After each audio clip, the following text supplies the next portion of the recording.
All right, it's time for the audience participation part of the evening. My name is Jimmy Love, and I am a heroin addict. Hey, Jimmy Love. I don't get it. That doesn't mean I'm high on heroin. It just means that I used to do a lot of heroin.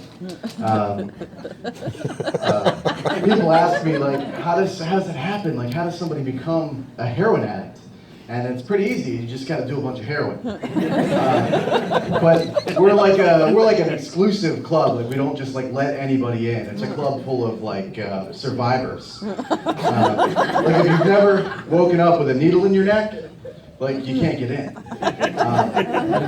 But you know, it's a pretty serious problem in this country right now, and I don't mean to make light of it. You know, heroin's really, it's no laughing matter. Unless you're doing heroin with a bunch of clowns. But like my brain like works different than like a normal person's brain being a drug addict, because like if I get a headache, right, I read the bottle of Advil and it says like take 2 every 4 to 6 hours as needed.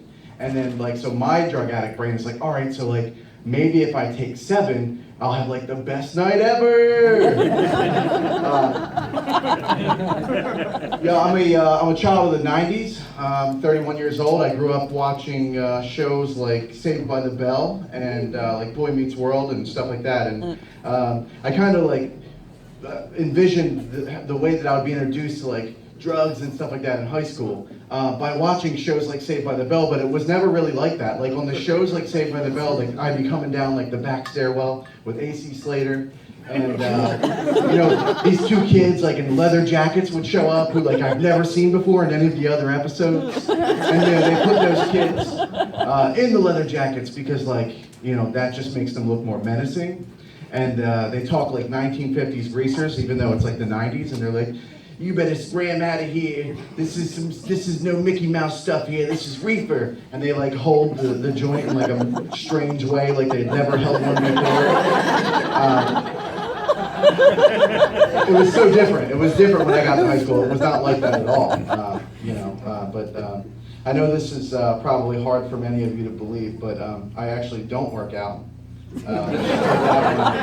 To bed right now.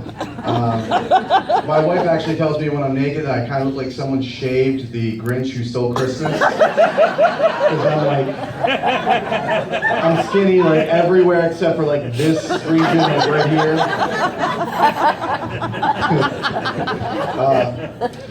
I don't even live in this state. I live in Calabash, North Carolina. Woo! Woo! And otherwise known as Heaven's Waiting Room. When I tell people I live in Calabash, North Carolina, they're like, really, with your grandparents? And I'm like, no. But when I moved down to here from Philadelphia area where I'm from, I got a job for a moving company. But I got fired pretty quickly because I fart when I lift heavy stuff.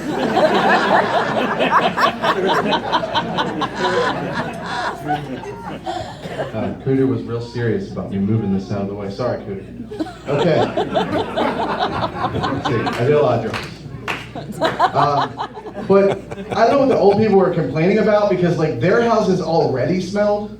Like old people's houses, like all their houses smell the same, and I think like that's a telltale sign of like, you know, you're getting old when you can't smell it anymore. Like, that's how you know you're getting old, when you can't smell it anymore. But the mover wasn't even like the worst job ever. Like I was thinking about like, what's the worst job ever? Like what could the worst job ever be, right? It's 2016, about to be 2017, and a lot of things have been rendered obsolete in this like internet age that we're in. Like Blockbuster Video is gone, right? No more answering machines. We don't need encyclopedias anymore. We can just like Google that shit, bitches. You know?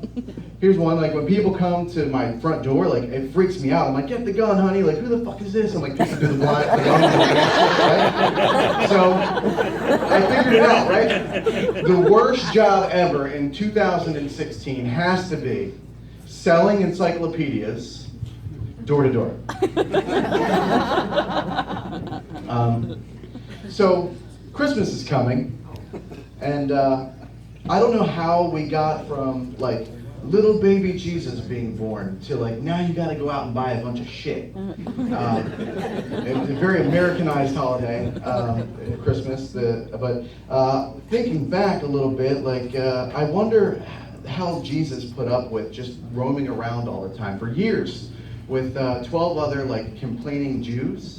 I mean, you gotta have the patience of a saint to deal with that. Like one of the Jews just walks up to you like, all right, Jesus, first of all, big fan. I appreciate your little miracle with the water into the wine. Right? But I noticed you did white wine. Could you maybe do a little red? The white gives me indigestion. And then like the Jews like Judas were like talking shit behind Jesus' back, like, oh my God, already with this healing of the lepers and the blind, I've been asking him for 2 weeks to look at this mole on my back. It's starting to itch, which is kind of alarming. Or they'll be like, you know, like, I left my inhaler in Jerusalem, we won't go back for it. And I just wanted to end with this. I'm happy that the Comedy Cabana has this open mic thing to give me the opportunity to come up here and be a knucklehead and be a goofball. I did notice one thing though, like when the first black guy came up, James Jones, they played that song by Led Zeppelin, which was kind of, to me it was kind of racist, where he's like, you need Kool-Aid, baby I need Kool-Aid. And I was like, damn. Yeah. Guys, thanks.